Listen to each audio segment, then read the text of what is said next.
Fala pessoal, tudo bem? Pessoal, o vídeo de hoje, eu quero fazer um vídeo, né, que eu acho que é o mais importante para nós, né? É alimentar a nossa fé, a gente saber o Deus que a gente serve. E eu quero fazer um vídeo sobre um testemunho, algo que aconteceu, um milagre que aconteceu na vida de uma pessoa bem próxima de mim, né? A minha irmã. Então ela passou por um momento, né, da vida dela super difícil, mas é muito bom saber, né, o Deus, o Criador, né? O nosso pai sempre quer nos bem e nada melhor. Às vezes a gente fica fazendo vídeos, tentando mostrar nas escrituras o poder de Deus, mas eu acho que é muito melhor, edifica muito mais a fé quando você presencia um milagre de pessoas muito, na sua vida, principalmente, pessoas bem próximas a você. E aí eu queria compartilhar com vocês, né? A minha irmã que está aí do lado, meu nome é Fábio Canuto, Natasha Canuto, algo muito forte que ela teve, né? Um momento da vida dela que ela teve com Deus, eu queria apresentar a Natasha Canuto e ela vai falar o testemunho que Deus fez na vida dela. Oi, pessoal. Para mim é muito importante fazer esse testemunho, porque foi uma das promessas que eu fiz enquanto eu passei aí por um desafio, né? Na verdade, meu testemunho é dividido em 4 partes, eu vou tentar ser bem breve, assim, porque eu tive grandes oportunidades, assim, de testemunhar o poder que tem a fé, né? E o primeiro deles foi com o meu primeiro filho, Bento, que hoje tem 5 anos, e quando eu fiquei grávida foi uma gestação super tranquila, assim, mas quando a gente entrou em trabalho de parto, né, ele teve foi um parto normal. Foi até engraçado porque antes de engravidar, eu sempre achei que eu fosse ter uma cesárea, que eu jamais ia me submeter à dor, né, já que tem a possibilidade de tomar mais anestesia e tudo mais. E aí entrei num trabalho de parto normal, que foi um trabalho de parto longo. E aí, quando o bebê nasceu e ele veio para o meu braço, eu senti que ele ficou bem molinho. E eu lembro de ter falado na sala, nossa, ele tá molinho, é normal? E aí já começou aquela correria absurda, né, de pegar o bebê, de levar ele para o canto da sala. Eu não entendi muito bem o que aconteceu, porque aí depois, né, teve todo o desfecho, né, do fim do parto. Mas depois que eles tiraram ele do meu colo, ele logo já saiu do quarto e meu marido foi atrás. E quando ele voltou muito abalado, chorando muito, assim, falou que não era nada grave, que ia ficar tudo bem, mas ele falou isso muito mais no sentido de tentar me consolar. E aí, daquele dia, nossa, aí a gente viveu, assim, uma fase muito, como que eu posso dizer? Eu ia falar que infernal, mas eu não acho que essa é a palavra melhor, assim, acho que foi uma fase muito desestabilizadora e para testar a nossa fé, assim, porque na sequência ele foi para a UTI e aí falaram para a gente que ele teve uma asfixia de causa não aparente, que é uma coisa teoricamente meio rara, acontece 1 em cada 500 partos. E quem já teve um bebê e foi para uma UTI neonatal sabe como que é, assim, é um mundo à parte, gente. Assim, você fica numa loucura, assim, né, daquilo de querer receber notícias, as notícias só vêm no dia de manhã e tudo que acontece à noite. E aí, no começo eu não entendi o que aconteceu direito, mas logo na noite seguinte ele teve uma convulsão. E aí, nossa, foi muito, assim, desestabilizou muito a gente, né? Porque quando acontece alguma coisa ruim, você já tem assim, a expectativa, né? A fé de que vai melhorar. E aí, quando o negócio piora, dali a gente não sabia muito o que esperar, né? Eu lembro muito de conversar com o Fábio falar, Natasha, deixa na mão de Deus. E até então eu tinha vindo de uma experiência budista que para mim tinha sido muito satisfatória, no sentido, acho que, de aprender a orar. Acho que essa foi a grande contribuição que o budismo teve, no sentido de trazer as orações como se as coisas já tivessem acontecido, e não você pedindo e lamentando. E aí o Fábio falava, Natasha, deixa na mão de Deus. Mas eu não tinha esse relacionamento com Deus, e eu me sentia como se fosse sair da minha mão para a mão dele, como se ele pudesse fazer qualquer coisa. E para mim a única solução que teria era o meu filho sobreviver, né? E eu não conseguia ter esse desprendimento. E eu falava, mas como que eu vou deixar na mão de Deus? Porque se Deus quiser tirar ele de mim, né? E aí, quando ele estava no 3º dia de UTI, a gente lá, né, vai de manhã para receber notícia. Eu ficava lá das 7 horas da manhã até 9, 11 horas da noite, só orando em cima dele. E, enfim, aí quando deu no terceiro dia, o Bento teve uma parada cardiorrespiratória de 37 minutos. Isso é muito louco, assim, porque a gente já falou com vários profissionais e a maior parte não acredita que ele teve essa parada de 37 minutos. Acham que foi menos, que foi ininterrupta, mas não foi o que foi nos dito, tanto que na época a gente foi até uma matéria de uma folha inteira na Folha de São Paulo, bebê de 37 minutos que sobrevive sem sequela, né?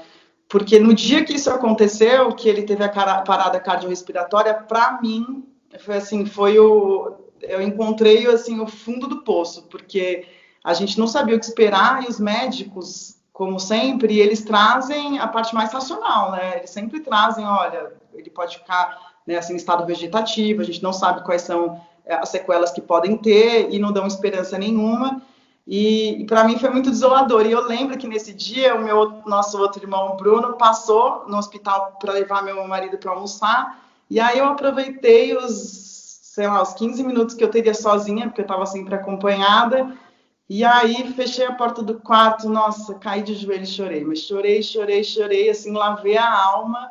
E aí, por não ter opção, eu fiz o que o Fábio falou. Eu falei, olha, eu vou entreguei na mão de Deus. Eu falei, Deus, você faz o que você quiser, porque contando a história, 3 dias parece ser pouca coisa, mas, gente, é uma novela assim sem fim. E aí eu falei, nossa, fiquei mal assim demais. E nesse dia, depois que eu fiz essa oração, assim, né, deixei na mão de Deus, literalmente, eu falei com o Fábio.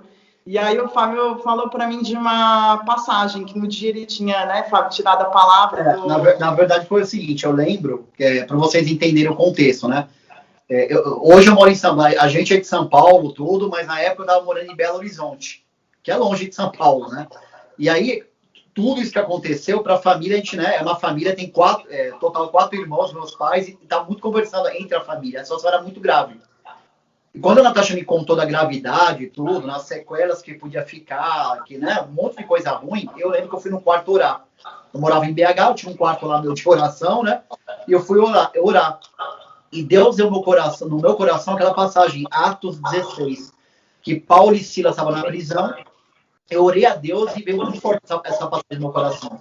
Que Paulo e Silas iam pregar o evangelho e foram presos injustamente, né? Estavam fazendo bem, a vontade de Deus. Levaram apanharam, né? Apanharam bastante, foram jogados na prisão. Injustamente. E a palavra fala, as escrituras falam que lá pela meia-noite eles começaram a orar a Deus e cantar louvores, né? A louvar a Deus. E Deus, né, fez o terremoto e libertou todo mundo da prisão. E Deus colocou isso no meu coração, o quê? Que a gente tem que saber também, né, interpretar a passagem, né, o que Deus deixou no coração. Deus deixou no céu, fica tranquilo, né? A situação é séria, fica tranquilo se for agir. E deu uma tranquilidade no meu coração. Embora a situação, os médicos falavam um monte de coisa, a família estava preocupada. Quando eu falei com a Natasha, ele está dando eco aí, Natasha está ficando eco. Bom, mas quando eu paguei para a Natasha, né, a gente falou, Natasha, Deus me deu essa passagem no coração, né? A situação é difícil. Eu comparo a Paulo e Silas na prisão. As pessoas foram pra caramba, foram presos, levaram várias chibatadas, mas Deus livrou eles. Entendeu? Eu tenho certeza que Deus está agindo, Deus vai livrar, vai construir tudo do melhor, que tem uma paz, assim, aquela paz, a paz que essa de todo entendimento, e passei essa passagem para ela. Então, não se preocupar que Deus ia agir, entendeu? E aí, quando eu recebi essa passagem, ficou muito para mim na minha cabeça, assim, desse terremoto que teve, né? E eu falei, Fábio, eu tenho certeza que o que ele passou agora foi meio que para colocar as coisas no lugar dele, como se realmente ele não estivesse bem, mas essa parada tivesse vindo para arrumar e colocar tudo isso no lugar. E aí, na mesma noite, veio esse meu outro irmão no quarto, né, visitar a gente, e foi minha última noite no hospital, né? Eu até falei para o meu marido, eu não vou sair desse hospital sem nosso filho, porque eu não tinha estrutura emocional para voltar, né? Aquela coisa de ver o quartinho e tudo mais, sem a criança, né? E de lá a gente foi pro hotel, mas nessa noite, que foi a última noite no hospital, o meu irmão, quando ia visitar a gente, ele falava, Natasha, vai dar tudo certo, fica tranquila, tenha fé, não sei o que, tal. E nesse dia ele falou, não, agora o que a gente tem que fazer é orar para ele sobreviver. Aí na hora já me deu o outro irmão, né? O outro irmão, o Bruno. Aí na hora já me deu uma outra coisa no coração do tipo, ele entrou no Google, deve ter visto um monte de besteira na hora, eu pensei isso. E aí é isso, ele está pensando que tem que sobreviver e não, né, de que ele tem que sobreviver curado. E isso é uma coisa, gente, que assim, parece que realmente Deus me trouxe essa sabedoria. Assim, em todo momento, até hoje, eu nunca dei um Google para saber o que poderia ter de sequela. Porque, primeiro, que eu não teria estrutura emocional para encarar isso, e segundo, que isso acho que abalaria muito a minha fé. E aí, assim, a mensagem que eu tenho do que eu passei em relação a isso foi de que todo o tempo que eu fiquei em cima dele, como mãe, né? Não foi só eu que estive orando, foi minha família inteira, meu marido. Nossa, a gente teve um suporte maravilhoso. Mas eu, dando do meu testemunho, assim, todo o tempo que eu ficava com ele, eu podia, como mãe, entrar a cada 3 horas para amamentar. E aí as enfermeiras deixavam ficar 1 hora lá, e eu ficava o tempo inteiro meditando sobre ele, meditando sobre a cura dele, me imaginando em casa, orando com gratidão e não orando com dor, né? Várias vezes em casa, só eu sei o que eu chorei, né, no hotel. Depois a gente foi para casa de um cunhado nosso que morava perto, e só eu sei que eu chorei no banho, chorei com os outros e tudo mais, mas assim, eu chorava para aliviar a alma e continuava com esse sentimento de fé. Até um dia que eles tinham que fazer um exame, acho que ele já estava no 7º, 8º dia da UTI, para ver se o cérebro tinha desinchado, porque não desinchava. E aí a gente fez o exame e tinha que sair de manhã, na hora do almoço, né? Não saiu o exame. Aí deu 2 horas da tarde que eu tinha horário para entrar, também não saiu o resultado. Deu 4h30, a gente bateu na porta e falou, olha, você me desculpa, assim, mas o exame está quase 5 horas atrasado, a gente está super ansioso. E aí era uma plantonista que estava lá, ela pegou o prontuário e falou, mas o que vocês querem saber? A gente falou, não, a gente quer saber se o cérebro dele desinchou e tudo mais. Ela, não, o cérebro dele está normal. Nossa, aquele dia... Falei, nossa, gente, olha, eu também emociono. E a gente saiu, assim, muito feliz, com tudo. Em 5 dias, felizmente, ele saiu da UTI. No total, ele ficou 15 dias. E mais do que isso, assim, ele saiu sem sequela nenhuma, assim, até os médicos desacreditavam. Ele passou por um protocolo lá de hipotermia, né, que preservou o cérebro dele. Até hoje a gente tem contato com esse neuro lá do Santa Joana, um cara super gente boa. E aí essa foi a minha primeira experiência de um grande milagre, assim. Mas então, o meu processo... pessoal, só para vocês entenderem, tá? Que a gente está fazendo um resumo. Mas o que eu quero deixar no coração de vocês, se alguém está passando uma situação difícil, não importa. Eu sei que o mais difícil no problema é a duração do problema. Né? A duração, é o durante, que é muito fácil, depois da história, a gente vir aqui falar. Mas quem está na situação, se você está passando por um problema grave, não importa o tipo de problema. O deserto, eu sempre falo, o deserto é para passar, não é para morar, entendeu? Como Paulo e Silas na prisão. Eles estavam fazendo a vontade de Deus, foram pegos, foram açoitados, amarrados, né? O pé deles e jogaram na prisão. Imagina, eles todos sangrando, eles podiam no mínimo duvidar. Falar, mas será que eu estou fazendo a coisa certa? Será que eu estou em pecado, né, entre aspas, estou fazendo algo errado? Mas não, eles foram contra a lógica humana. Porque qual que é a vontade do homem? Chegar e chorar, então, desistir, falar, pai, né? Para aqui, mas não, eles começaram, as escrituras falam que eles começaram a louvar a Deus, a orar em alta voz, tão alta, que meia-noite toda a prisão ouviu e acordou. E Deus ocasionou um terremoto e libertou todo mundo. Por que eu estou deixando essa palavra? A gente quer deixar essa passagem? Não importa o problema, pessoal. O importante é, durante a situação, por mais difícil que seja, a gente acreditar, imaginar a situação resolvida, declarar com fé, né? A palavra não volta vazia, você tem que liberar uma palavra de fé. É como Jesus ensinou, se alguém disser esse monte, erga-te e lança-te no mar e não duvidar no coração, mas fé que fará aquilo que diz, assim será feito. Então você tem que ter fé, entendeu? No processo ele tem que ter fé, entendeu? Porque o mundo espiritual, como eu sempre digo, é muito real. Ele é mais real do que essa camiseta, com esse óculos aqui. Então tudo acontece lá e com o natural. No processo da dificuldade, é primordial você declarar, ter fé. Como diz, ela disse, né? Ela imaginava coisas boas, assim como você imagina assim com a alma. Então imagina o melhor, não importa. Por mais que os médicos falam, né? As pessoas falam, é impossível, já era, não. Você está com Deus, né? A palavra fala, o justo viverá pela fé. É fé. e se retrocederam não me agradarem dele. Ou seja, pessoal, a gente não existe guerra espiritual. Quando a gente desiste, a gente não agrada a Deus, porque Deus movimenta pela fé. Tudo é questão de fé. Quando você não tem fé, você já está em pecado. Beleza? Então, usa isso aí, não importa a situação que você esteja vivendo. Declara, nunca é tarde para Deus. Nunca é tarde, entendeu?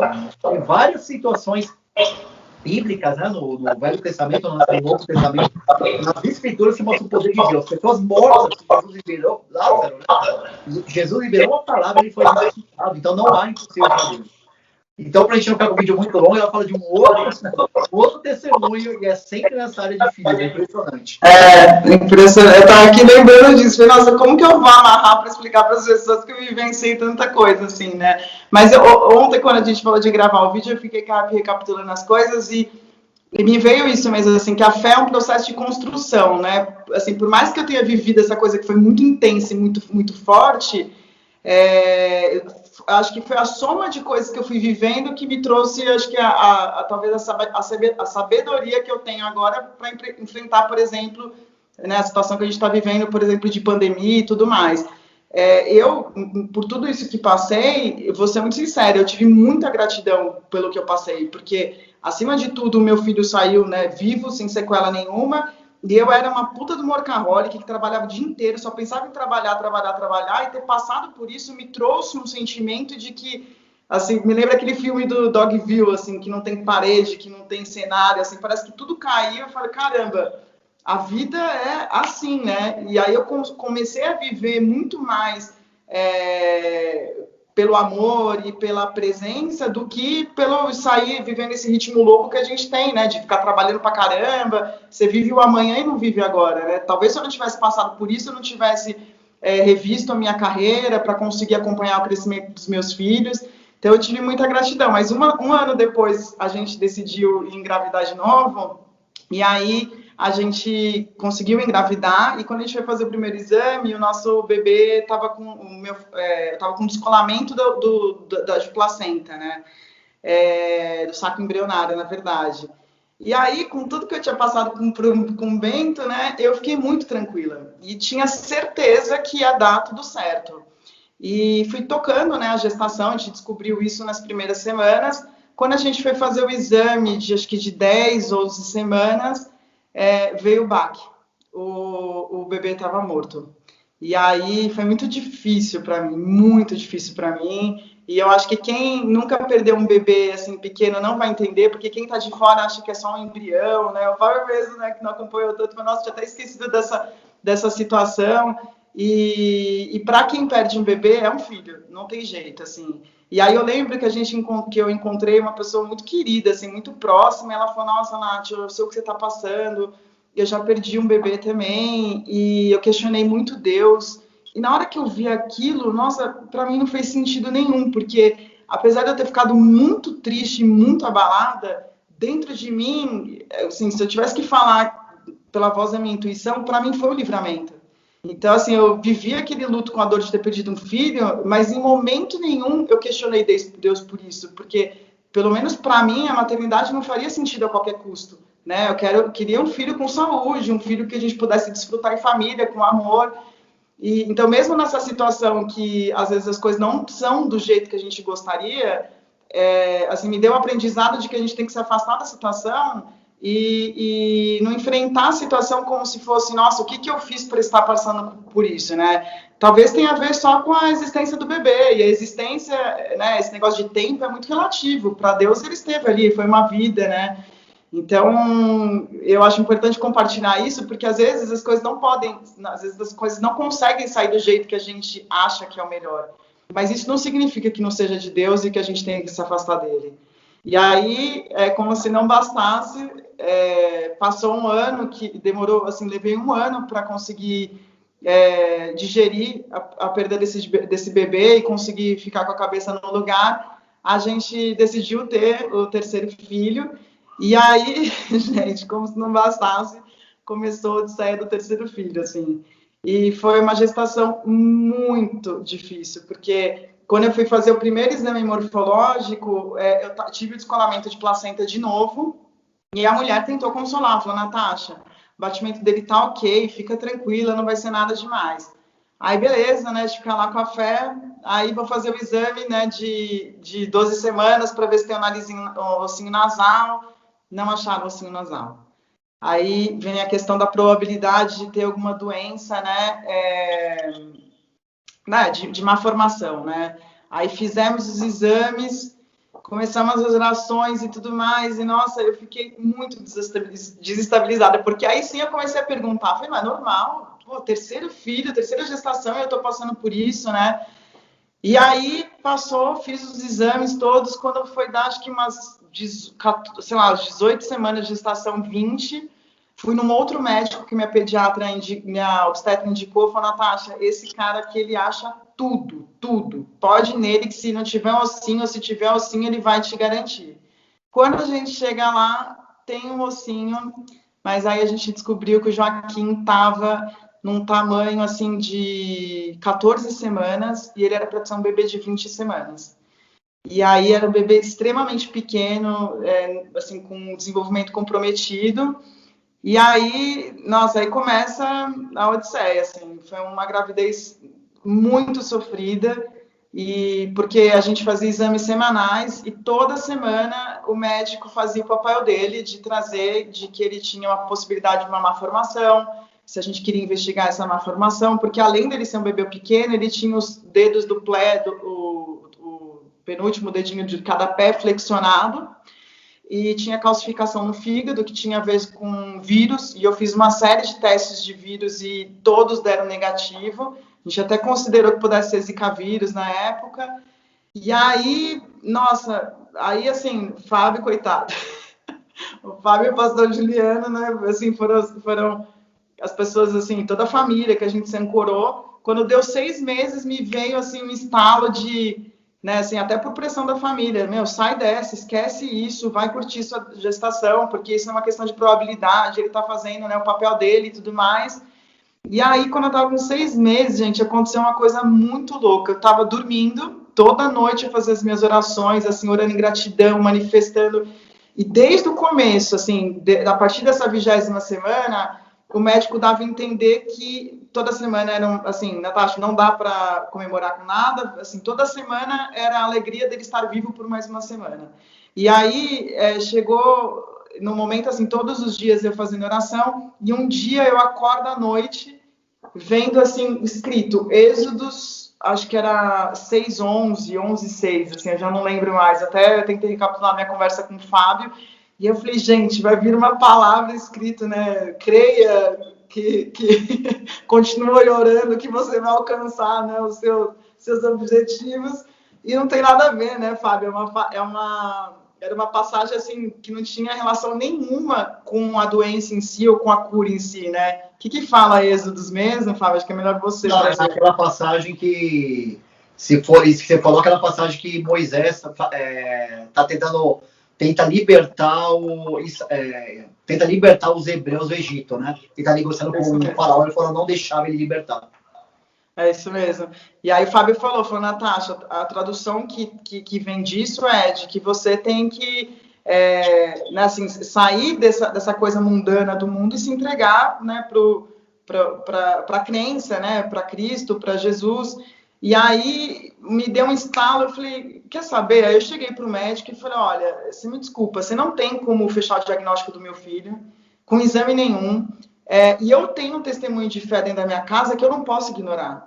Então, eu te peço que daqui para frente você não questione mais se a gente quer fazer o exame, o que a gente vai fazer. A gente vai levar a gestação com fé, porque seria um absurdo eu ignorar o que eu tenho da minha casa, né? O milagre que eu tenho dentro da minha casa. E dali em diante eu comecei a decretar em nome de Jesus, assim, fazer orações de que a minha gestação chegaria até a 40ª semana e que meu filho nasceria acima de 3 quilos. Porque o que ele trazia era de que, muito provavelmente, a gestação teria que ser interrompida com 36 semanas e que o Joaquim seria um bebê pequeno, né, assim, que nasceria em torno de 2 quilos, até falou para a gente se preparar com roupas e fraldas. E aí, resumindo a história, gente, eu cheguei até a 40ª semana. No dia que eu fiz 40 semanas, estourou minha bolsa e eu entrei em trabalho de parto. E entrei num trabalho de parto que foi rápido, doloroso, mas que foi rápido. e o Joaquim nasceu com 3,160 kg. Então, gente, assim, aí para mim, assim, foi muito forte isso tudo que aconteceu. Nesse processo eu acabei, o Fábio acabou até me batizando, né? Acabei... Só fazer um adentro, só fazer uma observação, pessoal, para vocês entenderem, entendeu? Que eu sei, como eu disse, né? A situação que ela passou mais uma vez é uma situação muito... deixa a pessoa desestabilizada, entendeu? Deixa a pessoa chocada e você tem que ter uma estabilidade em Cristo. Eu sei que quem está de fora é muito fácil falar. Mas o mundo espiritual, pessoal, a gente não pode deixar se abater, porque não é para preocupação. Tanto é que Jesus, vários milagres que ele fez, na verdade, a maioria, ele falou, não temas, creia. Não temas, creia. Porque quando vem o temor, você não tem ousadia, entendeu? E a palavra das escrituras é por quê? Para você ter ousadia no mundo espiritual, né? Ela falou que até o sexto momento ela estava totalmente instável, coração batido, a mente dividida. Olha que forte, olha que Tiago, irmão de Jesus, ensina pra gente. Olha o que ele fala. Tiago 1,5. Olha o que ele diz. Se algum de vocês tem falta de sabedoria, peça a Deus que a todos a livremente, se de boa vontade, lhe será concedida.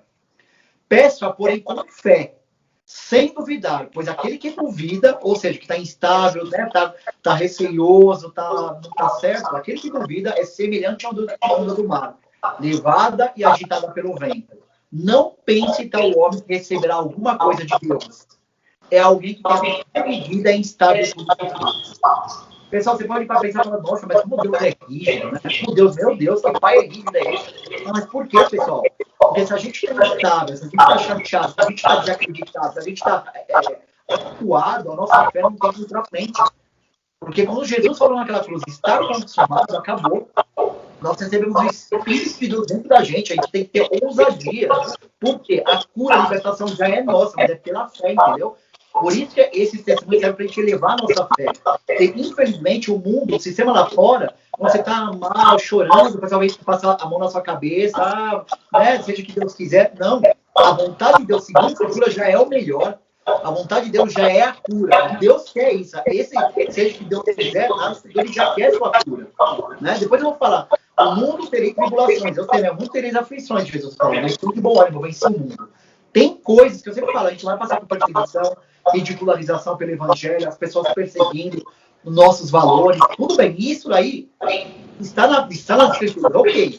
Mas cura é a vontade de Deus, é a vontade dele. Jesus nunca negou uma cura. Beleza? Então é isso que está no meu coração construindo, Natasha.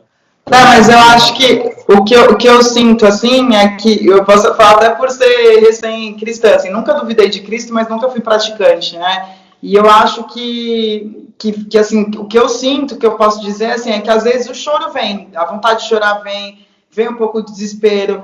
E vou ser sincera, vou dar minha opinião pessoal, eu não acho que vale a pena reprimir. Eu acho que quando vem essa vontade, o que eu sempre fazia era, eu ia pro banheiro, eu chorava, mas eu me reerguia e saía do banheiro com a palavra decretada. Isso foi só um choro, daqui eu determino, e falava que meu filho vai nascer com 40 semanas acima de 3 quilos.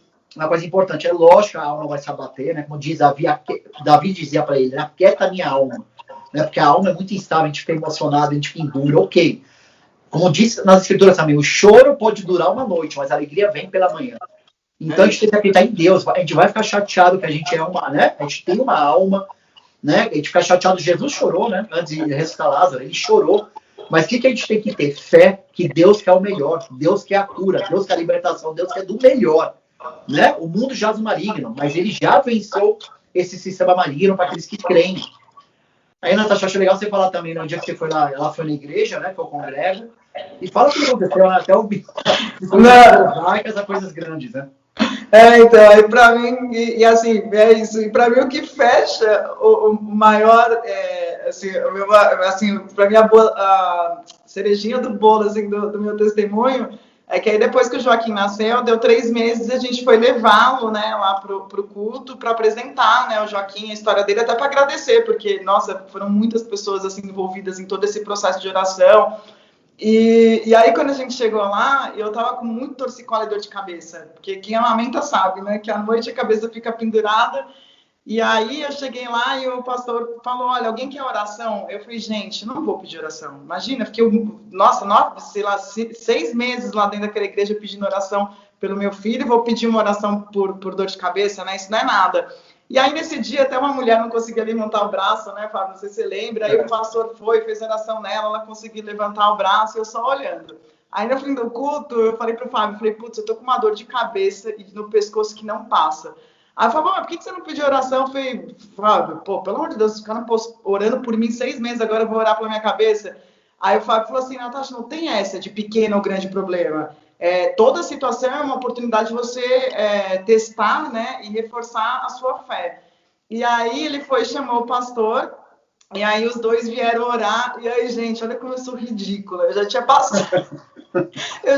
passado por essas 3 situações de testemunho, e aí olha o que eu pensei, eu falei, nossa, eu vou ter que fingir que a minha dor de cabeça passou, porque, meu, assim, como se eles não fossem conseguir me ajudar a curar dessa dor de cabeça. E aí, quando começou a oração, gente, parecia que tinha sido tirado com a mão, assim. Eu senti um gelado aqui na minha cabeça e, pum, sumiu a minha dor de cabeça, meu torcicolo.